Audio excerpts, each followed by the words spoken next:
സർക്കാരിനെതിരെ ഓർത്തഡോക്സ് സഭ യാക്കോബായ വിഭാഗത്തിന്റെ കാതോലിക്ക ബാവയെ വാഴിക്കുന്ന ചടങ്ങിൽ മന്ത്രി പി രാജീവ് പങ്കെടുക്കുന്നതിൽ വിമർശനം. നിയമമന്ത്രി നിയമലംഘനത്തിന് കൂട്ടുനിൽക്കുന്നുവെന്നാണ് ഓർത്തഡോക്സ് സഭയുടെ ആരോപണം.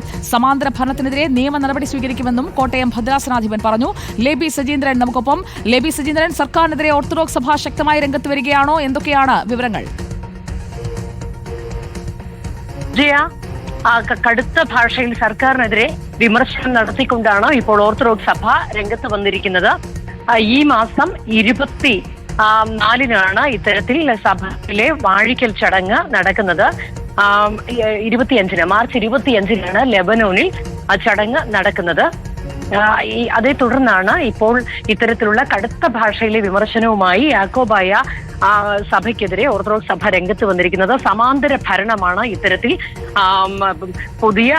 ഇത്തരത്തിൽ പുതിയൊരു വാഴിക്കൽ ചടങ്ങ്, കത്തോലിക്ക വാഴിക്കൽ ചടങ്ങ് നടക്കുന്നത്. ഇതിനെതിരെ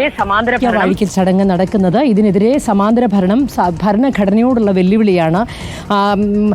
നിയമമന്ത്രിയടക്കം 7 പേരാണ് നിയമസഭയിൽ നിന്ന് തന്നെ ഈ ചടങ്ങിന് ലെബനോനിലേക്ക് പോകുന്നത്. അത് മാത്രമല്ല, നിയമമന്ത്രി ഈ നിയമലംഘനത്തിന് കൂട്ടുനിൽക്കുകയാണ്. സമാന്തര ഭരണത്തിനെതിരെ സർക്കാരിനെതിരെ ഓർത്തഡോക്സ് സഭ കടുത്ത ഭാഷയിലാണ് ഈ വാർത്താക്കുറിപ്പിൽ ഇപ്പോൾ പ്രതികരിച്ചിരിക്കുന്നത് എന്നത് വ്യക്തമാണ്. Thank you, ലേബി Sajeendran.